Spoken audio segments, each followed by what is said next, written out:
What's going on, everyone? Welcome to another episode of 100 Yards of Football Sports Talk Radio. I'm your host and producer, Logan Landers, and join me today to talk about the NFL legend, Bart Starr, former quarterback of the Green Bay Packers, my guy from the Elite Sports and Entertainment Network, Jay McLovin. Jay, how you doing this afternoon, my friend?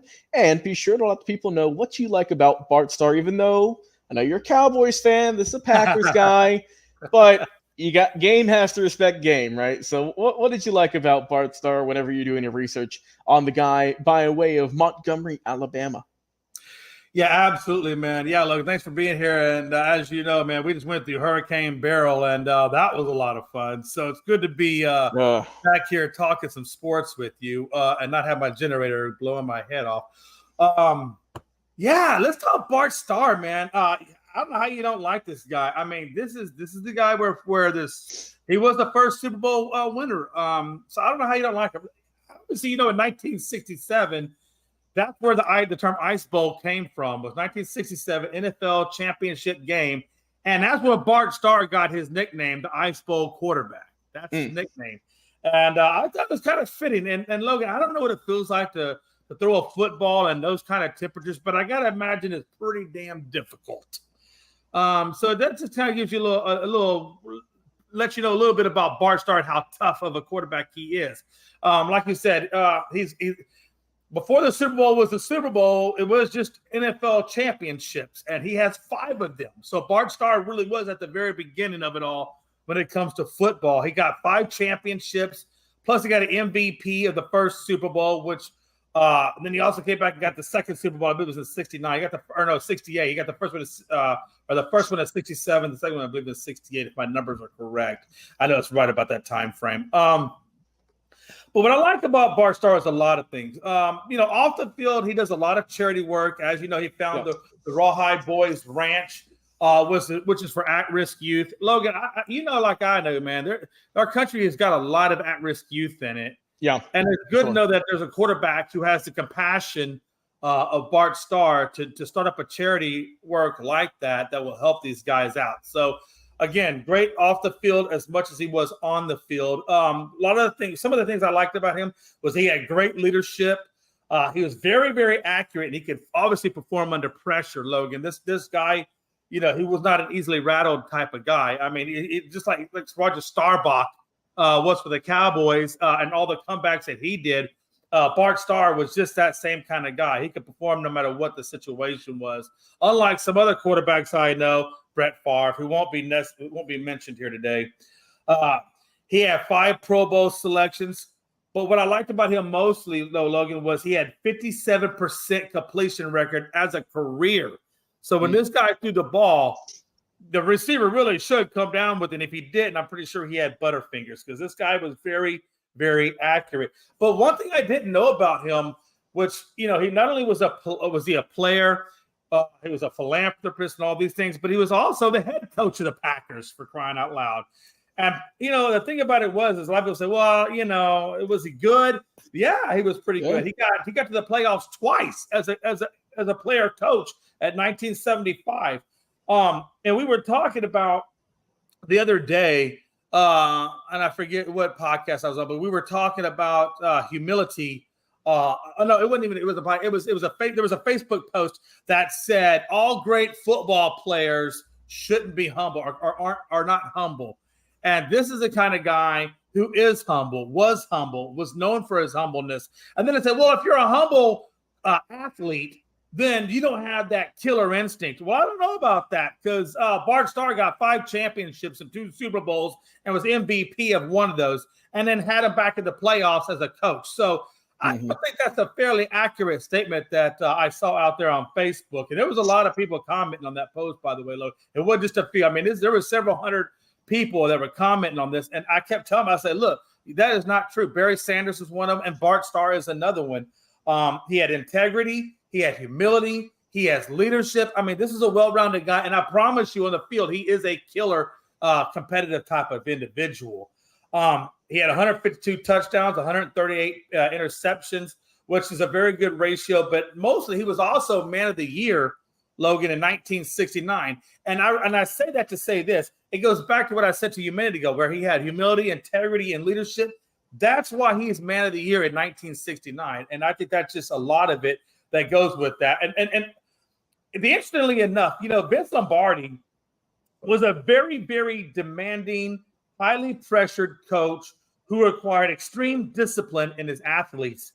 And I think what made Bart Starr perform so well was because he was raised in a military household. His father was a career military man, so he put a lot of pressure on Bart to the point where he felt very, very strained with his relationship with his dad, because he always felt like he didn't measure up, to the point where he even felt like his brother Hilton was the favorite son amongst the children in the family. So this is the guy who worked so hard to earn the admiration of his father and the discipline that it took to get that admiration, or at least try to get that admiration. That when by the time he hit Vince Lombardi, in all essence, it made him the perfect athlete for Vince Lombardi. And I think that's why Bart Starr went on to have all the success that he had. It's because it started.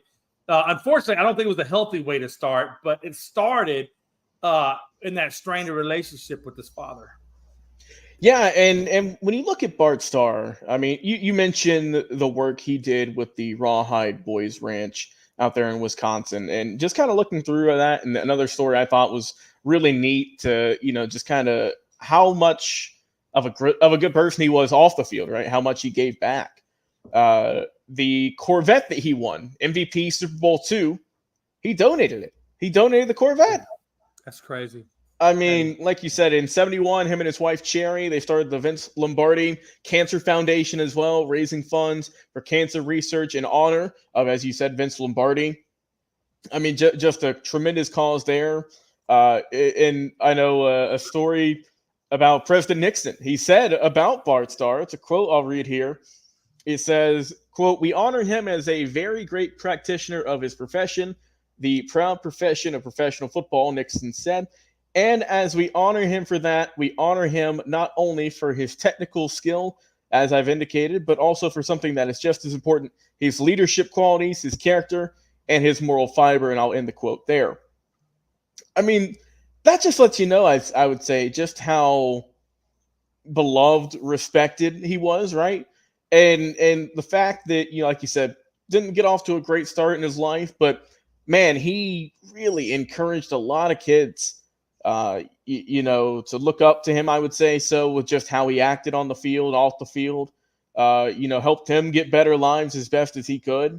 So, I mean, we could talk about his football career, and my God, was it impressive.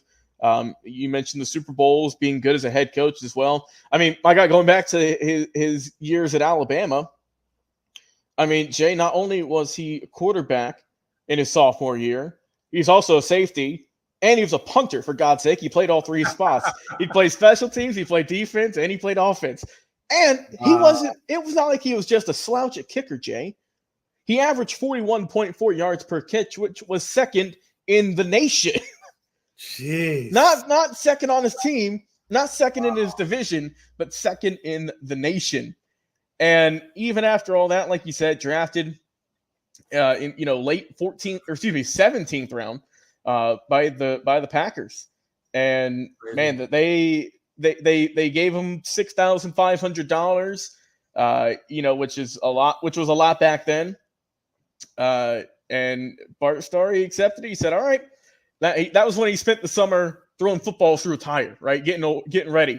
He wasn't, they didn't have all the fancy gadgets and whatnot to get you trained for the season. That was just good old. Hey, I got a tire swing. I'll just toss the ball through it and get checked out, So, yeah, I thought that, I mean, you broke it down, Bart Starr has had a tremendous career, right? You don't hear really any bad words about him.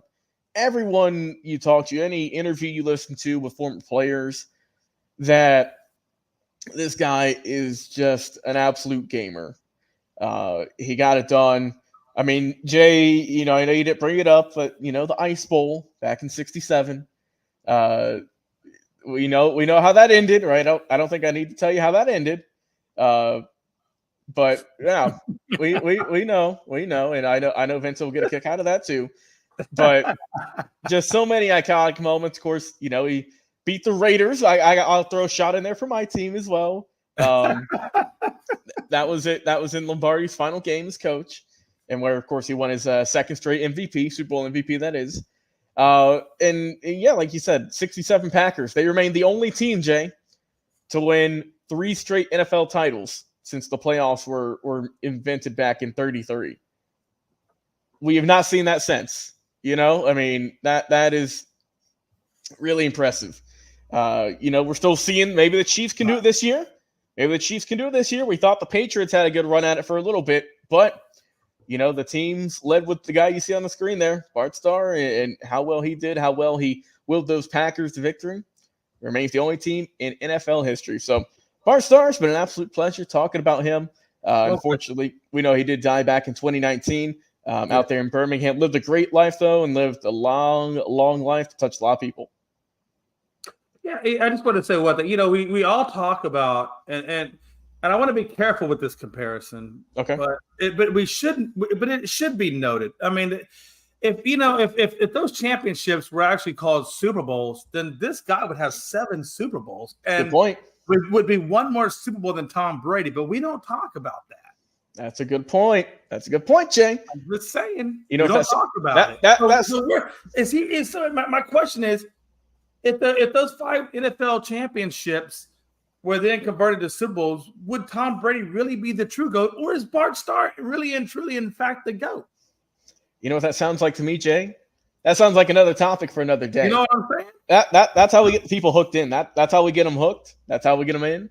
And guys, if you want to see that video, if you want to see me and Jay talking about how good Bart Starr was again and the impact he would have if they counted NFL championships as Super Bowls, so on and so forth, drop a comment. Let us know on Facebook and YouTube. Also, go download a podcast every single week. For Jay McClovin, I've been your host and producer, Logan Landers. Guys, we'll talk to you again on another live episode of